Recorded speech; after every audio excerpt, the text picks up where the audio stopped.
Now, personally, I've been to the consuming fire. That's God's love. Many times I've been there, and I've seen its refining, purifying power firsthand. And I've been in many different ways. Now, I can guarantee that the fire of God's love never fails, never gives up, and love wins in the end. And I believe the restoration of all things means just that. God will restore all things. But there's process, and there's a process for all to go through. So whilst God was deconstructing my mind from 2016 onwards, he gave me experiences that demonstrated the strength of his love, and they challenged my beliefs of what I thought the Bible said to be true. And I realized that what I'd been told the Bible said to be true wasn't true at all, but it was not easy to let go of mindsets, doctrines, theological frameworks of my thinking, which were strong. He had to deconstruct the pillars of my mind to renew my mind to the truth. When I was going through this process, particularly over this issue of hell, for about 3 weeks, I felt severe pressure around my mind. It was like physical pain almost. And it was over that issue, and God was challenging me about that issue, and I sort of believed it in my mind, but I'd never experienced it. So I didn't teach it. I wasn't going to tell anyone about it because I hadn't had an experience. So what happened was I waited until I had an experience, so then I could testify of my experience, not just of my theological change of mind. Even though that was valid, I needed an experience to go with the change of my thinking, and that cemented the change when I actually experienced it for myself. Jesus took me to the fire to see what goes on. Now, initially, I had an entrance point into this place through a door on what's called Wisdom's Heights. Proverbs 8:1 says, "Does not wisdom call and understanding lift up her voice?" This is talking about beings, angelic beings. On top of the heights, beside the way where the paths meet, she takes her stand, wisdom. Beside the gates, at the opening of the city, at the entrance of the doors, she cries out. So there's a number of things here, and I haven't got time to go into it. I've done lots of teaching sessions around Wisdom's Heights. I've had a lot of experience of being there, engaging wisdom there, engaging the doors there, engaging the gates there, and walking on the way, crossing the paths, lots of different experiences there. And I would ask Jesus to take you there, or ask wisdom to take you there, so you can fully experience it.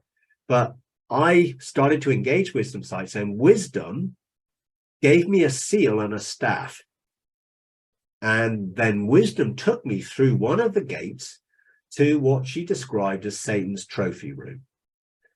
Now, you could describe this as going down. You could say this was under the earth, but it's a dimensional reality, which was not a nice place in reality.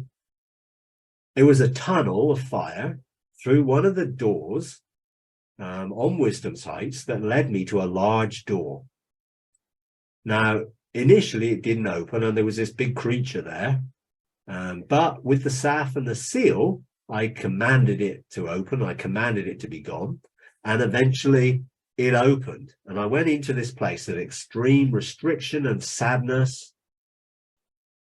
And I saw three things there. I saw sparkling diamond trophies of the destinies of those living and dead who had not yet realized God's love.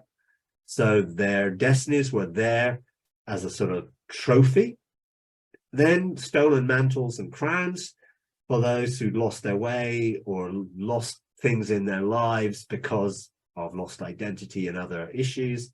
And then an air of heritage. And this was an area of my lost generational family lines.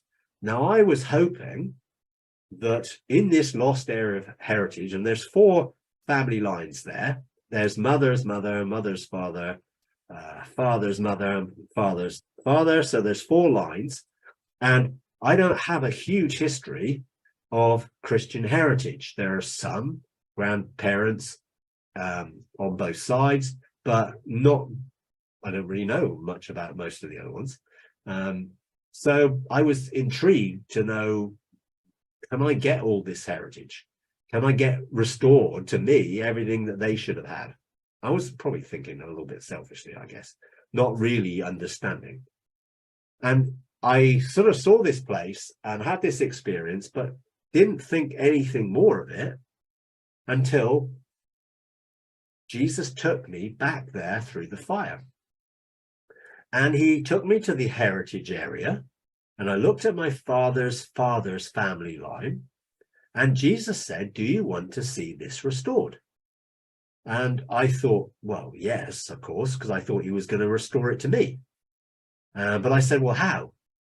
And as I said how, I noticed there was a door, an entrance that I'd never seen before. And I'd been here a number of times. I never saw the door because I wasn't able to see the door because I wasn't ready to see the door. But once asking the question, how am I going to see this generational line restored? Then I saw the door. Jesus gave me a heralding trumpet, and we went through the door into the fire. Now, this was an intense experience.